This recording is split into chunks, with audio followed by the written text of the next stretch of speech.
sistematizar um treinamento. A minha pergunta-chave foi, no momento, né, na época, como gerar dispositivos para os atores, para as atrizes, que pudessem, que eu pudesse dar a eles um processo que continuasse em cena, para além da sala de trabalho, né? Que eu pudesse fazer um treinamento com eles e que eles pudessem gerar um processo de prontidão cênica, né? Que eles estivessem com o corpo presente em cena, né? E nessa época da minha pesquisa. E aí eu comecei a sistematizar, montar esse trabalho muito como uma desculpa, na verdade, um subterfúgio para sistematizar, para tentar propor uma outra possibilidade de comunicação com a plateia, né, com o público, né?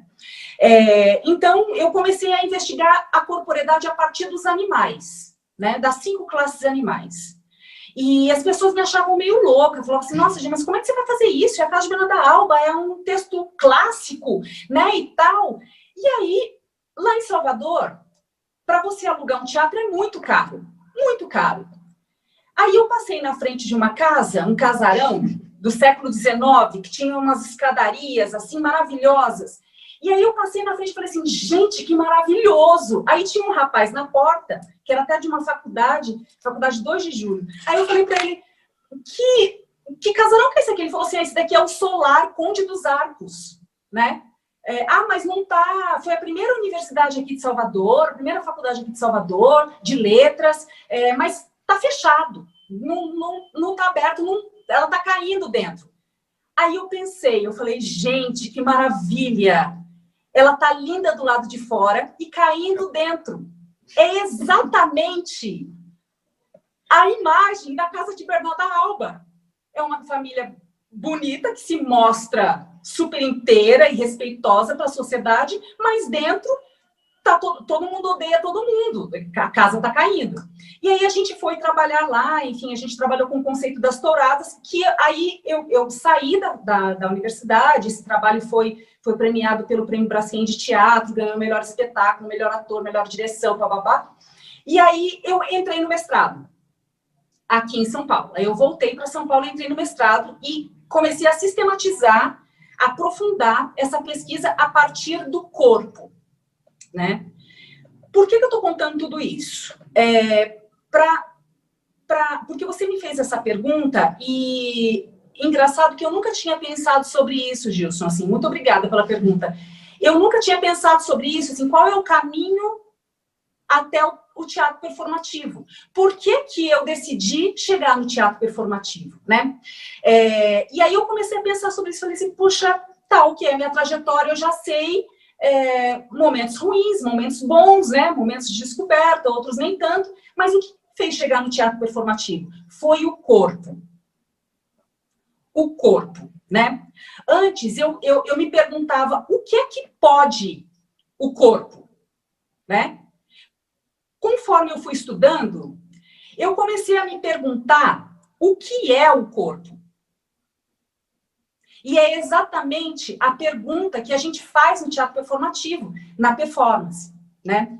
Então, depois da Casa de Bernarda Alba, eu vim para São Paulo, daí começando a fazer o meu mestrado, sistematizando o treinamento. Eu sistematizei um treinamento chamado Método TCH, que é o treinamento híbrido, o treinamento do corpo híbrido para o ator, que se deu nesse livro. Aqui. Autoria tua, legal. Isso, Tem a ver com toda essa tua jornada, Fabi. Isso, a primeira parte dessa trajetória. Esse daqui foi o que eu sistematizei no mestrado, né? Que ainda não tem a ver com a performatividade, mas tem a ver com o corpo. É esse método, né, que eu criei, chamado método TCH, né, treinamento do corpo híbrido, para o ator ou para a atriz, que se chama do treinamento à organicidade para outras possibilidades da cena, né? Outras possibilidades da cena.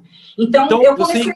Se a gente fosse fazer até essa parte aqui, fazer um resumo só para a gente dar uma organizada assim, de pensamento. Você era uma pessoa que começou com um tipo de trabalho tradicional do teatro, né, trabalhando textos realistas, naturalistas, percebeu que isso não estava mais te bastando, isso criou uma inquietação e você foi fazendo pesquisas através, né, pesquisas pessoais, né?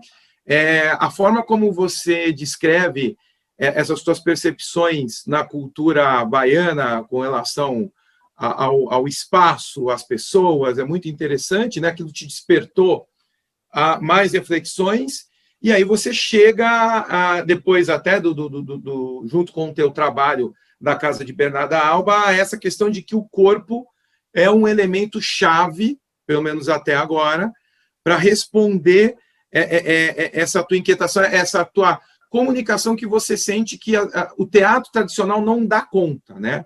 A gente percebe que você está indo para além do que é explicado e do que é ensinado na maior parte das escolas. Basicamente é isso, né? Tá. Sim. Porque desde a Casa de Bernarda Alba, que ainda era um trabalho, a Casa de Bernarda Alba, se a gente olhar, depois se vocês quiserem pesquisar na internet, tem lá, tem uns vídeos meus e tal. A Casa de Bernarda Alba, ela é um trabalho textocêntrico, ou seja, é um trabalho que o texto ele está muito forte. Então, ele não é um teatro performativo, né? O que eu utilizo de performativo nesse trabalho são as quebras, né? O texto tem primeiro ato, segundo ato, terceiro ato. Então, eu quebrei isso e coloquei primeira parte, segunda parte, terceira parte. Primeira parte do trabalho, segunda parte, terceira parte. No meio disso, eu fazia um intervalo que estava dentro do trabalho. Ou seja, eu acendia, eu colocava geral, ao invés de colocar blackout, para os atores e as atrizes irem se preparar nas coxias. Tal. Primeiro, eu não tinha coxia, né? Que é o lugar que os atores naturalmente esperam para entrar em cena, né? As pessoas... Eu tinha cenas, por exemplo, que aconteciam que não era todo mundo que via, pela disposição do público, que eles ficavam em arena, né, era numa sala, dentro do salão, dentro da casa do Solar do Conde dos Arcos, lá em Salvador, né, tinha um quarto da direita, um quarto da esquerda. Esse quarto aqui e esse quarto tinham ações que aconteciam simultâneas. Então, tinha gente que estava desse lado que via o que acontecia aqui. As pessoas que estavam desse lado viam o que acontecia aqui. Então, tinham cenas que as pessoas só ouviam, né? Então, no momento que era final de ato, que naturalmente, no teatro tradicional, tipo, se apaga a luz, né? Coloca uma música para entrar de novo. Não, eu acendia a luz, quebravam as personagens, as atrizes, os atores saíam das personagens, né? Naturalmente estava sujo o chão, elas mesmas limpavam, elas conversavam com o público naquele momento, né? E aí a gente era simultâneo, quando a luz ia baixando, o corpo ia se colocando, e aí elas entravam no personagem. Então, assim, nesse sentido, eu coloco esse elemento, esse pitaco, né? De um elemento performativo nesse momento, que é esse momento de quebra. Ou seja, eu revelo o procedimento, o espectador e as espectadoras, eles veem, entre aspas, a mágica acontecer aos olhos dele, né? Então, eles sabem que aquilo é teatro, que o ator ele está construindo e está desconstruindo, ele está entrando e saindo da situação, né? E fica desnudado para a plateia, que é uma experiência diferente.